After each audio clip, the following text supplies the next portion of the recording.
Este é mais um momento para explicação da palavra de Deus.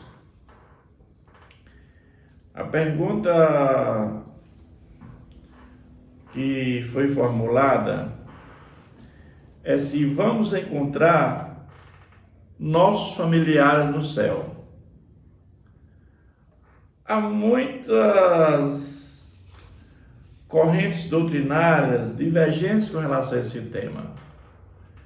Alguns acham que nós vamos estar no céu, o céu vai ter banquete, nós vamos sentar na mesa de Abraão, com Isaac, com Jacó, nós vamos ver nossos parentes com o mesmo corpo que estiveram aqui na terra. Então tem muitas doutrinas, e ideologias a respeito desse assunto. Mas eu quero tratar esse assunto à luz da Bíblia, que está no Evangelho de Marcos, quando os saduceus eles não criam na ressurreição. Então, eles dizem assim: Mestre Moisés nos deixou escrito que se morrer o irmão de alguém e deixar a mulher sem filhos, seu irmão a tome como esposa e suscite descendência a seu irmão. Isso era obrigatório lá no Velho Testamento. Era a chamada o levirato. Se a mulher fosse casada e o marido morresse e não tivesse filho, o irmão era obrigado a casar. Isso era a lei chamada levirato.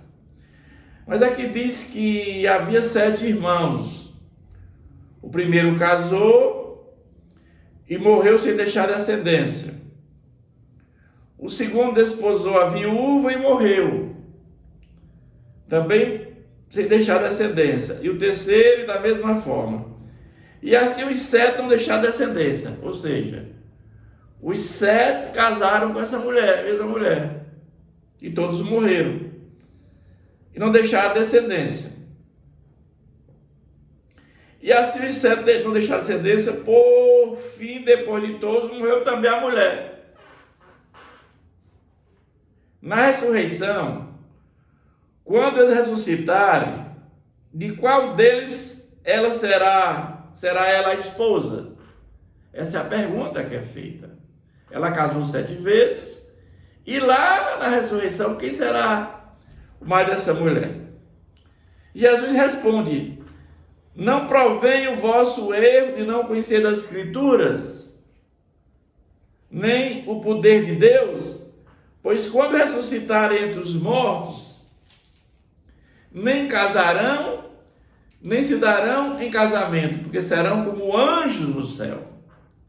Então, eu creio que lá no céu, nós seremos família de Deus. Quando nós recebemos o Espírito Santo dentro de nós somos depois justificados por Deus Pai e nos tornamos filhos de Deus por adoção. Nós somos co-irmão de Jesus. Eu creio que lá no céu vai ter uma família de Deus. Nós todos como os anjos.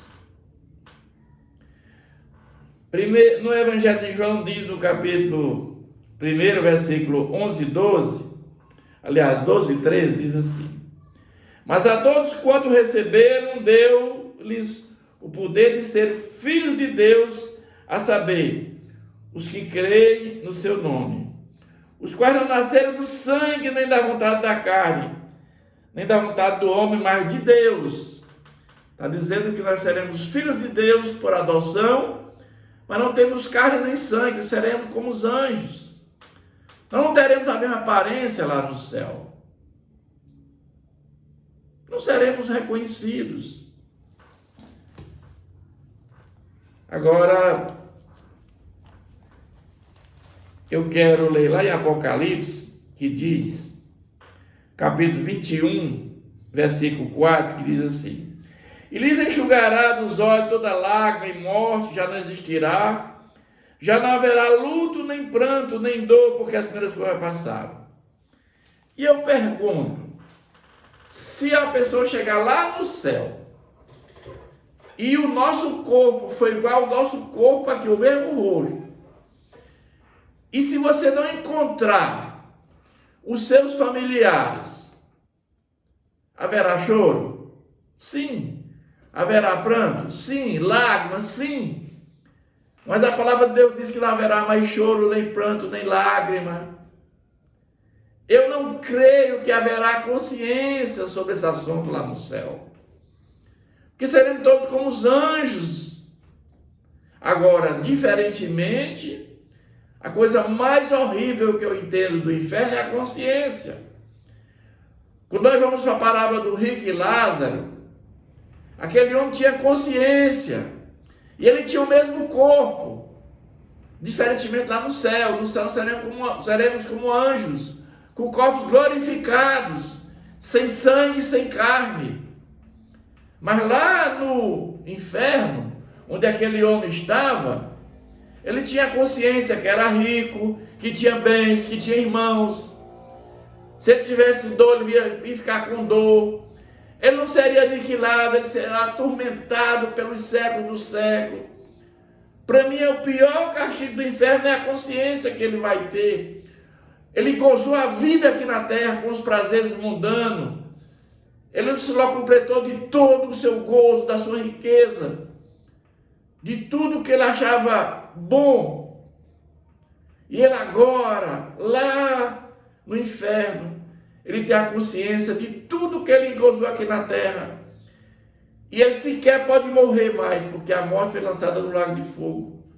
Ele sequer pode morrer. Porque a morte é lançada no lago de fogo, você quer morrer e não pode. Então eu entendo que lá no inferno, sim, há consciência, o mesmo corpo, vai se lembrar, ele vai encontrar os parentes ou não vai encontrar. Mas lá no céu, como o texto diz aqui, o próprio Jesus, seria dramático uma pessoa chegar lá no céu com o mesmo corpo. E até porque a Bíblia diz que nós jamais poderemos chegar no céu com esse corpo incorruptível. Com esse corpo incorruptível, nós iremos encontrar com Jesus no corpo glorificado. Diz que os que estiverem mortos em Cristo ressuscitarão primeiro num corpo glorificado como anjos, seres assexuados. E os que estiverem vivos serão arrebatados nos ares também num corpo glorificado, como anjos. Então eu não vejo essa fundamentação bíblica dizer que nós vamos estar no céu com o mesmo corpo, vamos ter banquete no céu, vamos conhecer nossos familiares. Eu não vejo isso do ponto de vista bíblico. Eu vejo que nós vamos ter uma família de Deus e todos, como família. E a pergunta é, o que é que nós vamos fazer no céu? O livro de Hebreus é muito claro, nós vamos passar toda a eternidade para conhecer Deus. Deus é tão grande, que nós vamos passar toda a nossa eternidade apenas para conhecer Deus. Que Deus nos abençoe.